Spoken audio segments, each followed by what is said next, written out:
स्वागत है आप सभी का आपके अपने चैनल मिथिला एडुदीप में। आज का जो हमारा हिंदी व्याकरण का दूसरा चैप्टर है सर्वनाम। आज हम सर्वनाम के बारे में जानेंगे। सर्वनाम सर्वनाम होता क्या है, हिंदी में सर्वनाम का क्या उपयोग है, सर्वनाम की परिभाषा के बारे में जानेंगे। हिंदी में सर्वनाम कितने होते हैं ये जानेंगे। हिंदी में सर्वनाम कितने प्रकार के होते हैं ये जानेंगे। एक एक करके उदाहरण सहित एक एक उनके प्रकारों को हम लोग समझते चलेंगे। तो देखिए, सबसे पहले हम लोग देखते हैं सर्वनाम। सर्वनाम का मतलब होता है सर्व नाम, दो शब्दों से मिलकर बना है। पहला है सर्व का अर्थ होता है सभी, सर्व का अर्थ होता है सभी, और नाम का अर्थ होता है नाम, सभी नाम। अब कौन से सभी नाम ये देखना है, कौन से सभी नाम ये देखना है। तो ऐसे सभी नाम जो संज्ञा के बदले प्रयोग होंगे, जो संज्ञा के बदले प्रयोग होंगे वो सभी नाम क्या कहलाएंगे, सर्वनाम कहलाएंगे। जो संज्ञा के बदले, जो संज्ञा के बदले प्रयोग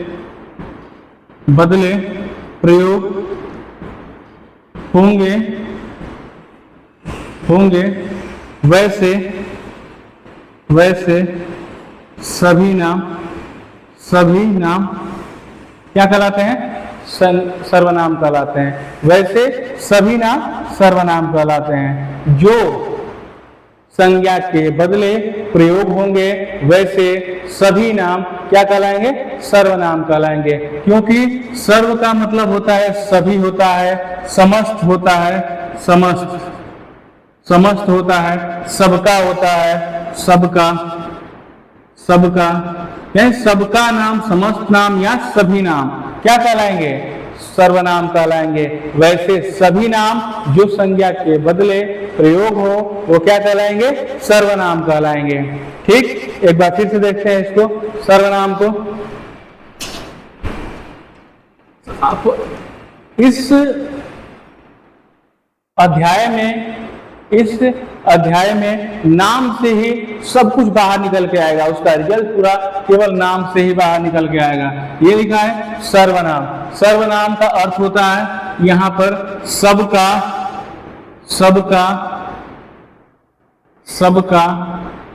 या समस्त या सभी नाम। ठीक, सर्वनाम का अर्थ क्या होता है, अर्थ क्या होता है, सर्वनाम का अर्थ होता है सबका, समस्त या सभी नाम। ठीक, उसके बाद सर्वनाम का कार्य क्या है, सर्वनाम का कार्य क्या है, सर्वनाम संज्ञा का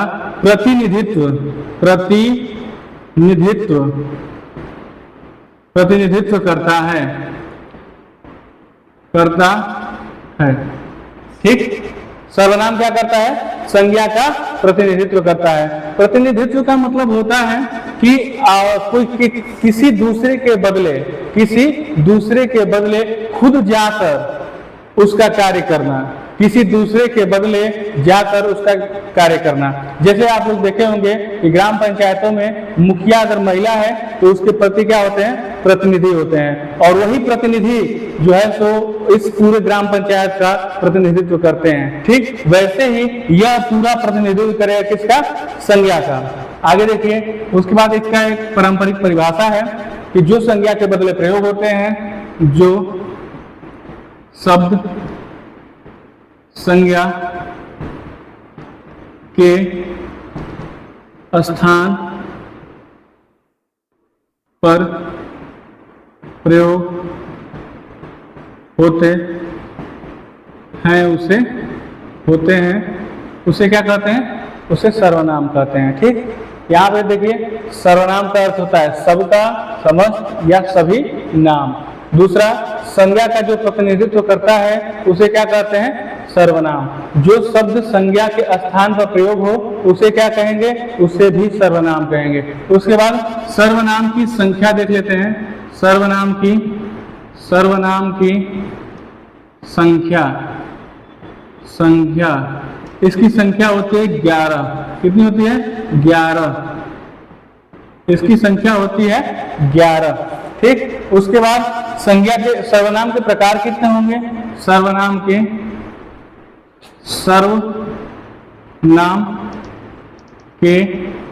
प्रकार, सर्वनाम के प्रकार कितने होते हैं? तो 6 प्रकार के होते हैं सर्वनाम। ठीक। अब यहां से आपका एक और देखते हैं। यह एक विकारी शब्द होता है। क्या होता है? यह एक विकारी शब्द होता है। जो सर्वनाम होता है वो विकारी शब्द होता है। ठीक। अब जैसा आपने कल के अध्याय में पढ़ा होगा संज्ञा में कि हमने बताया था विकारी और अविकारी किसे कहते हैं, तो यह भी विकारी की श्रेणी में आता है। तो इतना पढ़ने के बाद आपका 4 प्रश्न ऐसे ही तैयार हो गया। देखिए, कई बार लोगों को दिक्कत होती है कि लोग समझ नहीं पाते हैं। यहाँ पर सर्वनाम की संख्या है, सर्वनाम की संख्या, और इसकी संख्या 11 होती है। और सर्वनाम के प्रकार, सर्वनाम के 6 प्रकार होते हैं। इसको विशेष ध्यान दीजिएगा कि जो है सर्वनाम की संख्या 11 होती है और सर्वनाम के प्रकार 6 होते हैं। ठीक। उसके बाद देखिए यहाँ पर फिर से एक बार देख लेते हैं यहाँ पर कि सर्वनाम का अर्थ होता है सबका नाम या सभी का नाम। उसके बाद जो संज्ञा का प्रतिनिधित्व करता है उसे क्या कहते हैं? सर्वनाम कहते हैं। उसके बाद जो शब्द संज्ञा के स्थान पर प्रयोग हो उसे क्या कहेंगे? सर्वनाम कहेंगे। उसके बाद सर्वनाम में क्या है? विकारी शब्द है। उसके बाद सर्वनाम की संख्या कितनी होती है? 11 होती है। उसके बाद सर्वनाम के प्रकार कितने होते हैं? 6 होते हैं। अब आइए एक एक करके अपनी सीरीज को आगे बढ़ाते हैं और समझते चलते हैं। यहाँ पे हमारे पास 11 सर्वनाम है। या यहाँ से देखिए सबका नाम, ये क्लियर हो गया आपका कि सर्वनाम का अर्थ क्या होता है, यहाँ पर हो गया। उसके बाद जो संज्ञा का प्रतिनिधित्व करता है उसे क्या कहते हैं? उसे सर्वनाम कहते हैं। उसके बाद जो शब्द संज्ञा के स्थान पर प्रयोग हो उसे क्या कहते हैं? उसे कहते हैं सर्वनाम। उसके बाद सर्वनाम क्या है? तो सर्वनाम एक विकारी शब्द है। उसके बाद सर्वनामों की संख्या कितनी है? सर्वनामों की संख्या है 11। ठीक। उसके बाद सर्वनाम के प्रकार कितने हैं? तो सर्वनाम के प्रकार हैं 6। ठीक। अब आइए हम लोग देखते हैं सबसे पहले कि 11 सर्वनाम कौन कौन से होते हैं। तो इसको मिटा देते हैं, उसके बाद देखते हैं कि हिंदी में सर्वनामों की संख्या कई बार परिभाषाओं में परीक्षाओं में पूछता है और लोग गड़बड़ कर देते हैं। उनको याद रहता है लेकिन वो भूल जाते हैं, वो समझ नहीं पाते हैं कि वहाँ पे प्रकार और संख्या दोनों अलग अलग है। इसीलिए हम थोड़ा सा विस्तृत कर देना चाहते हैं और कि आसानी से आप समझ पाए। ठीक। तो आइए देखते हैं यहाँ पे सर्वनाम की संख्या। सर्वनामों की संख्या, सर्वनामों की संख्या। ठीक। सर्वनामों की संख्या कितनी होती है? 11 संख्या होती है। तो पहला हो गया मैं, तुम, तू या तुम। उसके बाद आप, मैं, तू या तुम, आप, यह, वह, जो, सो, कौन, कोई, कुछ और क्या।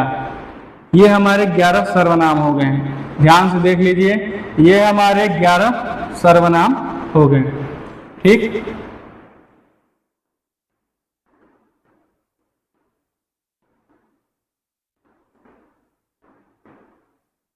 ये हमारे 11 सर्वनाम हो गए। मैं, तू या तुम, आप, यह, वह, जो, सो, कौन, कोई, कुछ, क्या। ये हमारे 11 सर्वनाम हो गए। और यही 11 सर्वनाम कभी कभी परीक्षाओं में बदल के पूछ देता है कि निम्नलिखित में से कौन सा सर्वनाम है, कौन सा सर्वनाम नहीं है।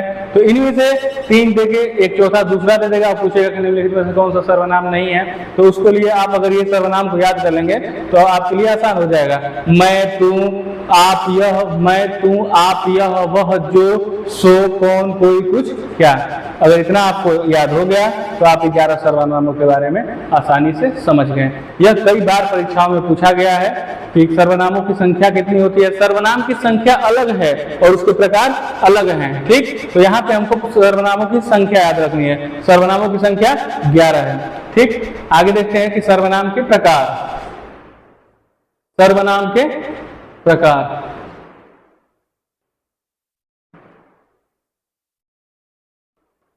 सर्वनाम के प्रकार में सर्वनाम के 6 प्रकार होते हैं। सर्वनाम के प्रकार, थोड़ा सा ये गीला है जिस वजह से अभी लिखने में थोड़ी सी परेशानी हो रही है। सर्वनाम के प्रकार, इसके कितने प्रकार हैं? 6 प्रकार हैं, ठीक। इसके 6 प्रकार हैं। पहला पुरुषवाचक सर्वनाम, वाचक सर्वनाम,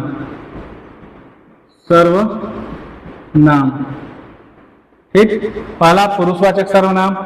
दूसरा निजवाचक सर्वनाम, निजवाचक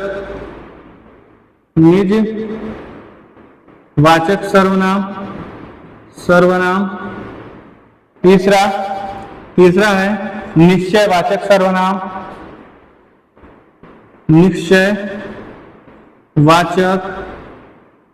वाचक सर्वनाम।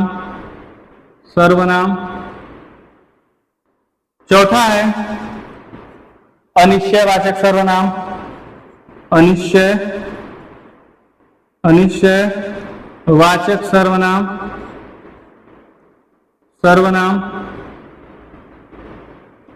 पांचवा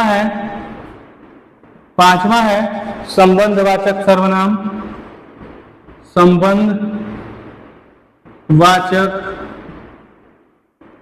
सर्वनाम, और अंतिम और छठवां है प्रश्नवाचक सर्वनाम,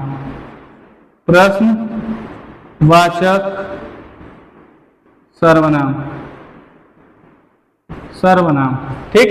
अब यहां से एक बार देख लीजिए कि पहला सर्वनाम के प्रकार, सर्वनाम 6 प्रकार के होते हैं, ठीक। पहला है पुरुषवाचक सर्वनाम, दूसरा है निजवाचक सर्वनाम, और तीसरा है निश्चयवाचक सर्वनाम, चौथा है अनिश्चयवाचक सर्वनाम, और पांचवा है संबंधवाचक सर्वनाम, और छठवां है प्रश्नवाचक सर्वनाम, ठीक। ये 6 प्रकार हैं और वो 11 संख्या थे। सर्वनाम की संख्या 11 और प्रकार 6। यहाँ पे 6 प्रकार हैं: पुरुषवाचक सर्वनाम, निजवाचक सर्वनाम, निश्चयवाचक सर्वनाम, अनिश्चयवाचक सर्वनाम, संबंधवाचक सर्वनाम और प्रश्नवाचक सर्वनाम। अब आइए एक एक करके इन जो है सो प्रश्न के जो सर्वनाम के प्रकार हैं उनको एक एक करके जानते हैं। तो पहला हमारा है पुरुषवाचक सर्वनाम।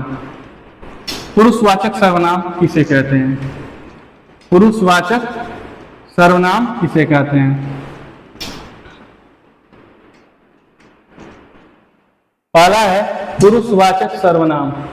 पुरुषवाचक सर्वनाम के बारे में जानेंगे, फिर इसका उपयोग जानेंगे, सब कुछ जानेंगे एकदम आराम से। बस आप लोग ध्यान देके पढ़ते रहिए, एकदम आसान और सरल हो जाएगा आपके लिए, ठीक।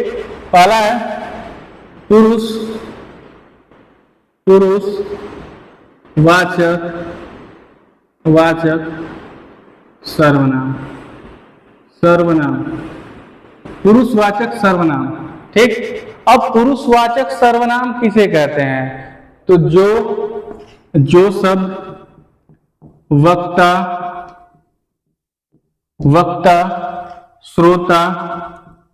श्रोता या अन्य की बात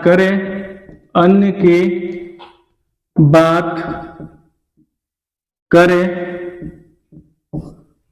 उसे पुरुषवाचक सर्वनाम कहते हैं।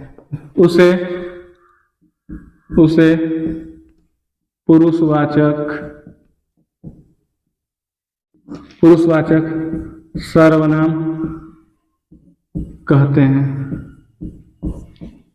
उसे पुरुषवाचक सर्वनाम कहते हैं।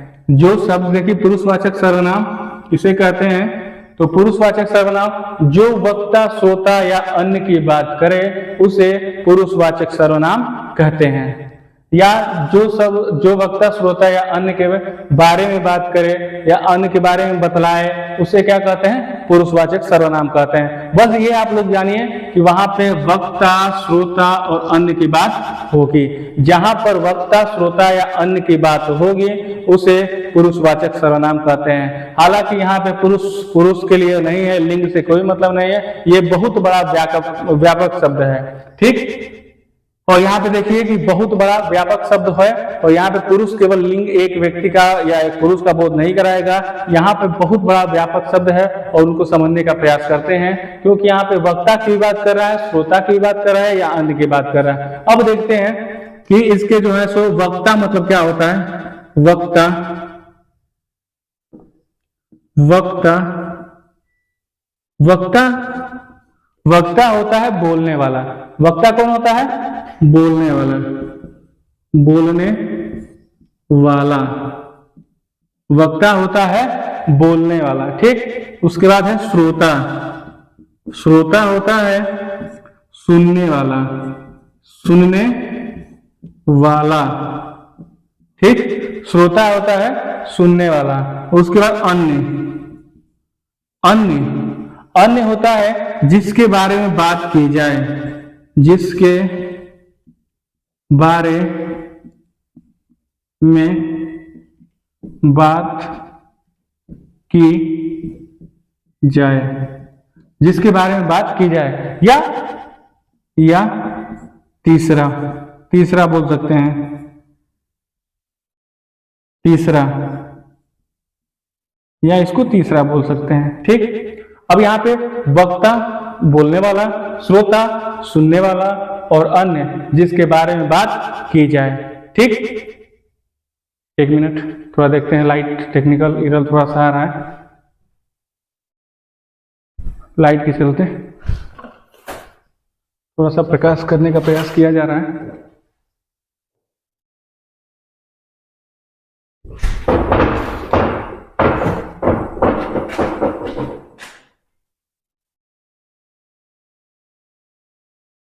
चलिए, हो गया, थोड़ा सा ही हुआ है, लेकिन कोई बात नहीं, हो जाएगा, इतना से चलेगा काम।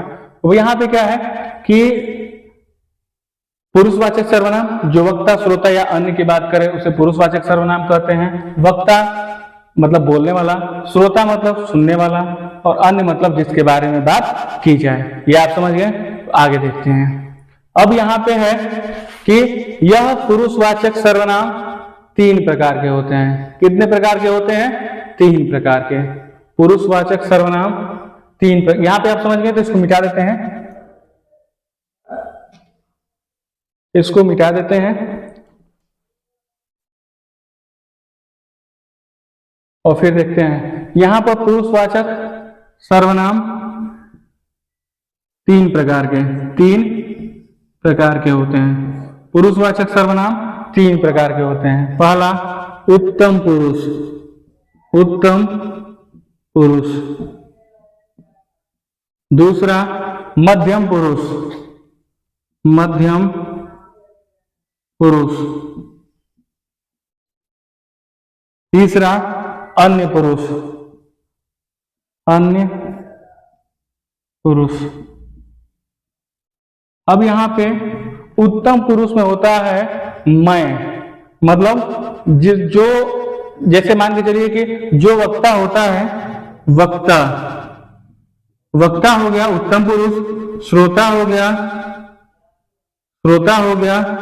मध्यम पुरुष और अन्य हो गया अन्य पुरुष। अन्य क्या हो गया? अन्य पुरुष। श्रोता मैं अपने लिए किन किन शब्दों का प्रयोग कर सकता हूं? मैं एक वचन के लिए मैं, हम बहुवचन में हम लोग। ठीक, ये हो गया उत्तम पुरुष। मध्यम पुरुष में सामने वाले के लिए कौन सा प्रयोग करेंगे? तू, तुम, आप लोग या तुम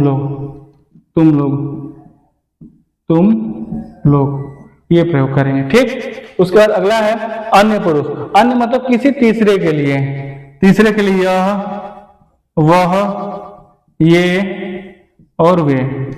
आया समझ में? अब यहाँ पे 3 प्रकार के होते हैं, तीनों प्रकार के समझिए। उत्तम पुरुष जिसके जो कार्य को करने वाला हो, जो कार्य को देखने या सुनने वाला हो, और जिसके लिए कार्य हो रहा हो। समझिए? अब यहाँ पे वक्ता जो होता है, यहाँ पे 3 प्रकार, 1, 2 और 3 प्रकार। वक्ता ही उत्तम पुरुष होता है, श्रोता मध्यम पुरुष होता है, और अन्य पुरुष होता है। ठीक। और यहाँ पे आप समझ गए जो वक्ता किसको कहते हैं, जो बोलने वाला हो, श्रोता सुनने वाला, और अन्य देखने जिसके बारे में बात की जाए। और यहाँ पे उत्तम पुरुष पुरुषवाचक सर्वनाम 3 प्रकार के होते हैं। पहला उत्तम पुरुष, दूसरा मध्यम पुरुष, और तीसरा अन्य पुरुष। वक्ता ही उत्तम पुरुष होता है, श्रोता मध्यम पुरुष होता है, और अन्य पुरुष होता है।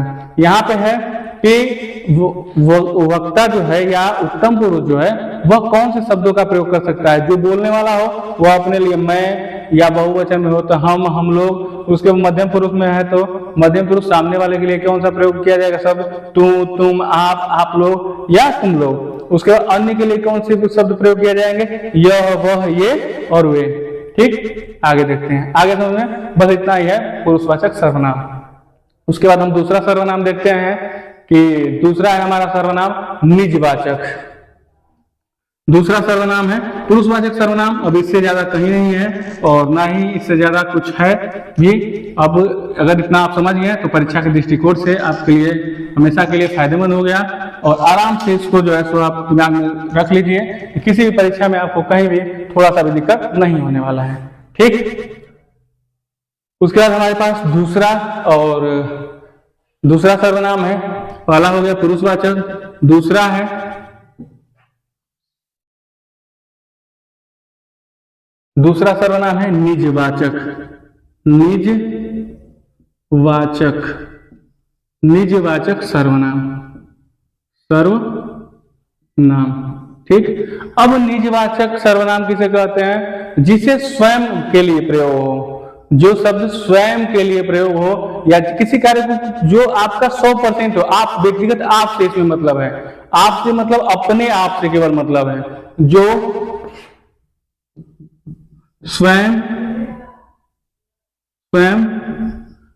किसी कार्य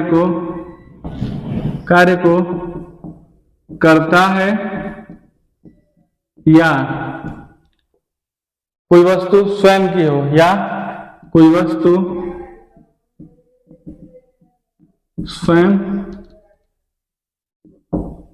की हो, उसे क्या कहेंगे, निजवाचक। निज मतलब अपना, एकदम अपना, बोलते हैं निजीवान मतलब अपने वाहन, और एकदम अपने के लिए हो, स्वयं के लिए वो हो, उसे क्या कहेंगे, निजवाचक। निजवाचक सर्वनाम जैसे यह मेरी घड़ी है। यह किसकी घड़ी है, यह मेरी घड़ी है। यह मेरी घड़ी है मतलब खुद की घड़ी है, इसमें और किसी का हक नहीं है, इस पे केवल मेरा हक है। ठीक। उसके बाद ये भी हो गया। दूसरा है मैं आप ही चला जाऊंगा। मैं आप ही चला जाऊंगा। यहाँ पे आप मतलब कि स्वयं से ही मतलब है। यहाँ पे जो आप है वह स्वयं के लिए है। अब प्राचीन हिंदी में आप ही प्रयोग होता था, लेकिन आधुनिक हिंदी में हमारे इस व्याकरण को आसान बनाने के लिए यहाँ पे होता है आप के बदले आप हो जाएगा, स्वयं हो गया, खुद हो जाएगा, खुद हो गया, और उसके बाद खुद के बाद अपने आप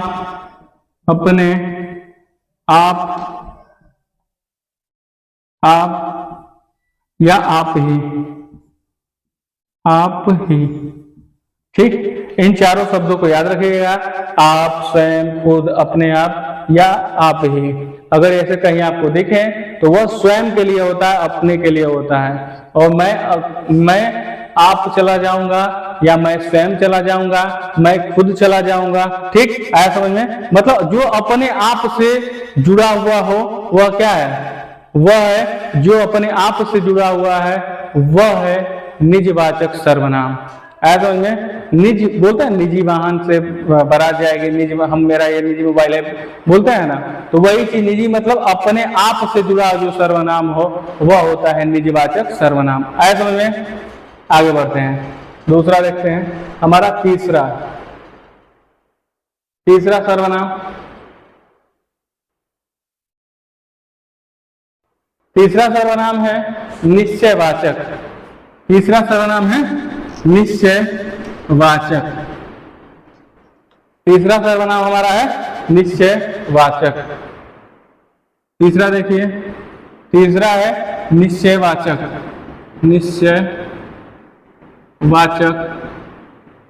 वाचक सर्वनाम। निश्चयवाचक सर्वनाम। निश्चयवाचक सर्वनाम। अब जिस सर्वनाम शब्द से निश्चितता का बोध हो, निश्चितता का बोध हो, उसे क्या कहेंगे? उसे निश्चयवाचक सर्वनाम कहेंगे। जिसमें निश्चितता का बोध होगा उसे क्या कहेंगे? निश्चयवाचक सर्वनाम।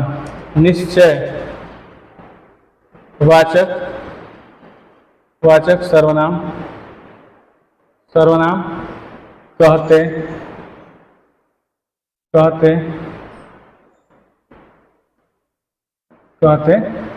ठीक।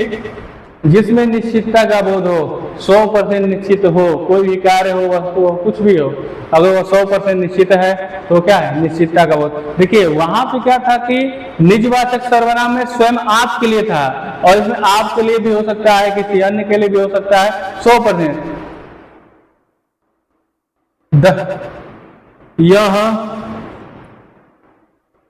इसका उदाहरण, एक उदाहरण देते हैं, उदाहरण के माध्यम से आप समझिएगा कि निश्चितता का बोध होगा। आज यह थोड़ा सा गीला है, सूख जाए तो फिर लिखते हैं।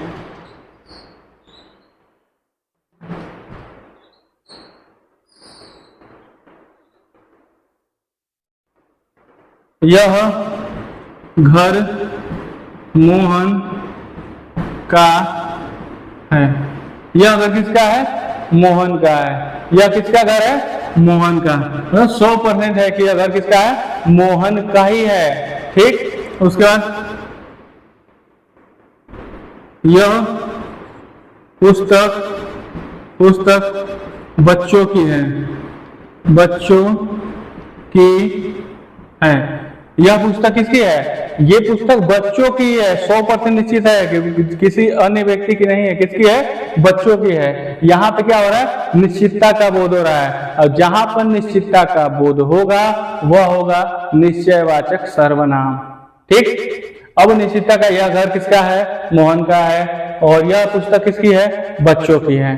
ठीक। आगे देखते हैं। अब हमारा चौथा सर्वनाम है अनिश्चयवाचक सर्वनाम। अनिश्चयवाचक सर्वनाम। अनिश्चयवाचक सर्वनाम एकदम आसान है और आसानी से आप समझ जाएंगे। अनिश्चय के केवल आगे अ लगा देंगे।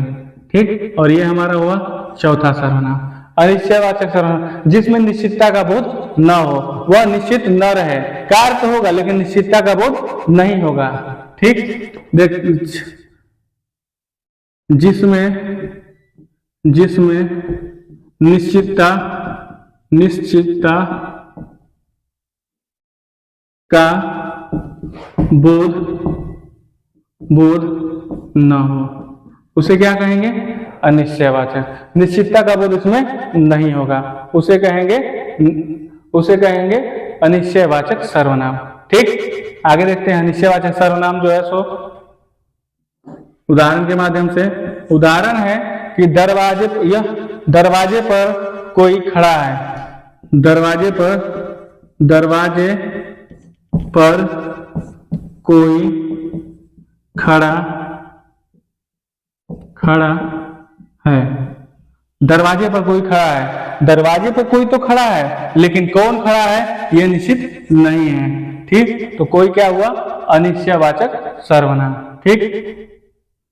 बाजार से मेरे लिए भी कुछ ले लेना। ठीक, अब बाजार आप जा रहे हैं तो बाजार से क्या लेना है ये निश्चित नहीं है, कुछ भी ले लीजिएगा, जो आपका मन करे वो कुछ भी ले लीजिएगा। तो उसमें निश्चितता, जैसे मैं बोलूँगी बाजार से आप समोसा लेके आइएगा, तो क्या हुआ, निश्चितता का बोध हुआ। और मैं बोल रहा हूँ बाजार से कुछ भी लेके आइए, कुछ भी का मतलब निश्चित नहीं है, आप कुछ भी ला सकते हैं। ठीक, तो जहां पे अनिश्चितता का बोध हो वह होता है अनिश्चयवाचक सर्वनाम। ठीक, इसमें निश्चितता का बोध नहीं होगा, इसमें कोई और कुछ लगा होगा। आप जहां कोई और कुछ देखें तो समझ जाइए कि वह अनिश्चयवाचक सर्वनाम है। ठीक, आगे देखते हैं। हमारा 5वां सर्वनाम है संबंधवाचक सर्वनाम।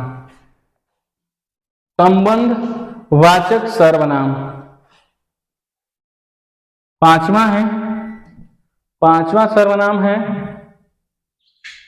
संबंधवाचक सर्वनाम। 5वां सर्वनाम है वाचक सर्वनाम। संबंधवाचक सर्वनाम, संबंधवाचक सर्वनाम उसे कहेंगे कि जो एक वाक्य दूसरे से जुड़े होते हैं, या एक वाक्य इसमें क्या रहेंगे, दूसरे से जुड़े रहेंगे या एक दूसरे पर निर्भर रहेंगे। ठीक, या बोलेंगे वाक्यांश जुड़े होंगे, वाक्य जुड़े होंगे, पद जुड़े होंगे, इन्हीं को अगर एक से दूसरे पर निर्भर है तो क्या है, वह है संबंधवाचक सर्वनाम। इसमें देखते हैं जैसे होता है जो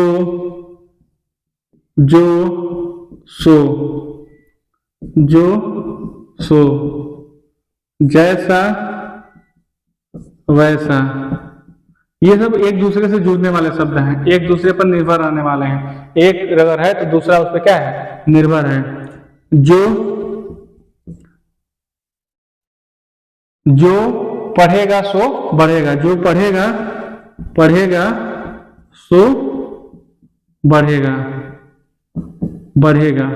ठीक, एक वाक्य क्या है, दूसरे पर निर्भर है। जब पढ़ेगा तभी वह बढ़ेगा, जिसकी लाठी उसकी भैंस, जो जैसा करेगा वैसा उसको मिलेगा, जैसी करनी वैसी भरनी, ये सब क्या है, जैसी करनी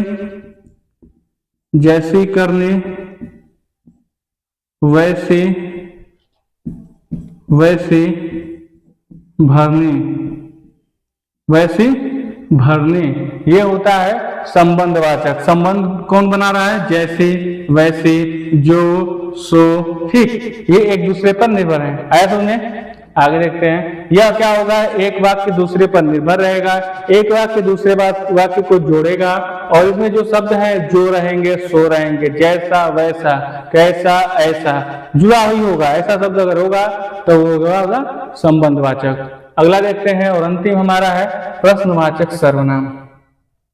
प्रश्नवाचक सर्वनाम एकदम आसान, सबसे आसान प्रश्नवाचक, कि जो वाक्य में प्रश्न लगा के अगर किया जाए, कौन क्या से प्रश्न लगा के किया जाए और जो उत्तर मिले वो क्या हो, प्रश्न अगर लगा किया जाता है तो वही प्रश्नवाचक है। प्रश्नवाचक 6वां, प्रश्नवाचक सर्वनाम। ठीक, अब जो शब्द में प्रश्न लगा के किया जाए वह क्या है, प्रश्नवाचक है, जिससे जिन वाक्यों से प्रश्न किया जाता है उसे प्रश्नवाचक सर्वनाम कहते हैं। उसे क्या कहते हैं, प्रश्नवाचक सर्वनाम कहते हैं। जैसे तुम क्या कर रहे हो, तुम क्या कर रहे हो, अगर जैसे ही तुम क्या कर रहे हो, तो क्या क्या है, प्रश्न लगा के किया जा रहा है। और जैसे ही इसमें प्रश्नवाचक चिन्ह भी लगा होगा और बीच में क्या भी लगा होगा तो समझ जाएंगे क्या है, प्रश्नवाचक सर्वनाम है। दूसरा, तुम तुम तुम क्यों रो रहे हो, तुम क्यों रो रहे हो, जैसे इसमें क्यों हो गया, तो जो शब्द प्रश्नवाचक, जो शब्द प्रश्न का बोध कराए वह प्रश्नवाचक सर्वनाम। ठीक, बस इतना ही। और प्रश्नवाचक सर्वनाम आराम से आप पकड़ समझ में आ जाएगा। पहले देखिएगा कौन, क्या, कितना, कब, अगर इन शब्दों का प्रयोग हुआ हो तो वह होता है प्रश्नवाचक सर्वनाम, या अंत में प्रश्नवाचक चिन्ह का प्रयोग होगा, उसे आप समझ जाएंगे कि प्रश्नवाचक सर्वनाम है। ठीक, अब ये रहा हमारा प्रश्नवाचक सर्वनाम। और इस तरह से हमने सारे सर्वनाम को पढ़ लिए, एक एक करके सर्वनाम को पढ़ लिए कि सर्वनाम कि किस तरह से सर्वनामों की संख्या पढ़े, सर्वनाम के भेद पढ़े, भेद या प्रकार, उसके बाद सर्वनाम किसे कहते हैं वो जाने हम लोग। ठीक, और आगे की सीरीज में ऐसे ही हम दिन प्रतिदिन एक एक क्लास आपका चलता रहेगा। अगर आपको चीजें नहीं समझ में आ रही हैं तो आप पूछ सकते हैं, हमसे फिर बताने का हम प्रयास करेंगे, कमेंट के माध्यम से पूछ सकते हैं, फिर अगली क्लास में उसको हम हल करने का प्रयास करेंगे। और अभी इसमें बहुत कुछ छूटा हुआ है, ऐसा नहीं कि पूरा का पूरा सर्वनाम हो गया है, नहीं, ये आपका प्रतियोगी परीक्षा की दृष्टि से आपका सर्वनाम हो गया। ठीक, अब वहां पे हम एक